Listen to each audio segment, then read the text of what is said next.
Let's be real. If your kid watches YouTube, are you a bad parent? If you check their texts, are you a helicopter parent? It feels like the advice is everywhere, and honestly, it's all contradicting itself. So what does the science actually say? Well, that's what we're going to do here. We're going to cut through all that noise and find a clear, evidence-based path for parenting in this wild digital world. This is the big one, isn't it? This is the question that keeps so many of us staring at the ceiling at night. But here's the plan. Instead of panicking over every scary headline, we're going to look at the actual evidence. We are going to build a foundation that actually works no matter what new app or device comes out next. You know, before we can even think about rules for phones or tablets, we need something to hold on to. We need an anchor, a really solid, timeless parenting philosophy that can guide us through any storm, whether it's digital or not. So what does evidence-based parenting even mean? It's not about finding one perfect study and clinging to it for dear life. A better way to think about it is like a three-legged stool. For it to be stable, you need all three legs. Leg number one, the broad scientific research. Leg two, your own expertise, your gut, your family's values. And leg three, which is so important, a deep understanding of your individual kid. As it turns out, psychology has kind of found a gold standard for parenting that's been working for decades. It's called authoritative parenting. Now, please don't confuse that with authoritarian. This is not about being a dictator.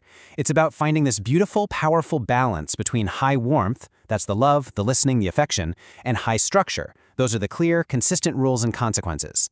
It's the sweet spot of being both kind and firm. Okay, here's a metaphor I absolutely love for this. Imagine your kid is having a total meltdown because screen time is over. That's the turbulence. Your job as the parent is to be the calm pilot. You validate their feelings. I get it. You're really mad that the game is over. That's your warmth. But you stay in control of the plane. And now it is time to put the iPad away. That's your structure. See, you're empathetic, but you are still in charge. All right, so now that we have that solid foundation in place, let's use it to tackle some of the biggest, scariest myths about the digital world. It's time to move past the headlines and look at what the data actually tells us. I am sure you have heard this one. The idea that our kids' screens are basically digital heroin, turning them into little addicts. I mean, that's a terrifying thought, right? But is there any real science behind it? Let's break it down. The main villain in this whole digital heroin story is almost always dopamine. But it turns out we've got it all wrong. Dopamine isn't some magical pleasure chemical, it's a motivation chemical. Its real job is to signal your brain and say, hey, that was interesting, pay attention to that, let's do that again.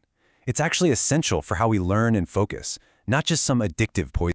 So what about video game addiction? Is it this huge crisis we hear about?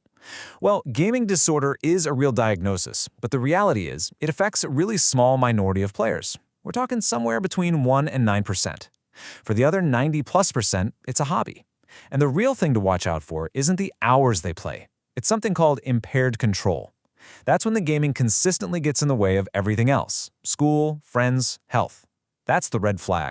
And you know what else you probably won't hear in all the panic? There's a lot of research pointing to some serious upsides. Certain video games have been shown to actually improve cognitive skills, like your working memory or spatial attention.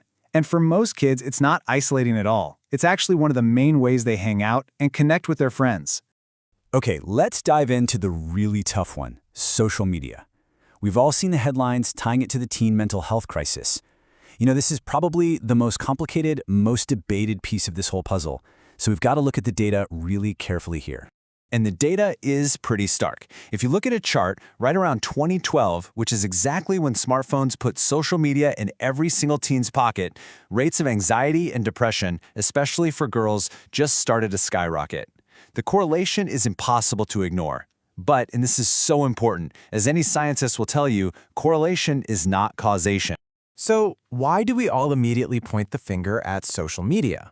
Well, it might be because of a mental shortcut our brains take called the availability heuristic. Basically, our brain likes easy answers, so it blames the most obvious, most available change in the environment. And since social media is the biggest, newest thing in teens' lives, we risk assuming it's the only problem when we might be overlooking other huge factors like insane academic pressure or economic stress. So if just banning everything and locking it all down isn't the answer, then what is? Well, the research points to something called autonomy-supportive parenting. I know it's a fancy term, but it's a super simple idea. Bring your teen into the conversation. Make the rules with them. The evidence on this is crystal clear. When teens feel like their perspective is actually heard and respected, they are way more likely to buy in and follow the rules. Okay, we've talked about the big ideas, we've busted some myths. Now let's get super practical. I want to give you an evidence-based toolkit filled with psychological strategies that you can literally start using tonight to bring a little more calm into your home. Okay, this first tool comes straight from cognitive behavioral therapy, or CBT, and it's based on this incredibly powerful idea that our thoughts, our feelings, and our behaviors are all connected, like a triangle. So picture this. Your kid is sobbing over the iPad. The first thing that happens is a thought pops into your head. I'm a terrible parent. That thought immediately triggers a feeling, guilt, anxiety, and that feeling drives the behavior. You just give in and hand the iPad back to make it stop. But what if we could stop that chain reaction right at the beginning? What if we could just reframe that first thought? So instead of, I'm a bad parent, your new thought is, my child is learning a crucial life skill right now, how to be disappointed and move on. All of a sudden, the feeling isn't guilt anymore, it's confidence. And the behavior, you hold that boundary, calmly and firmly. See how that works?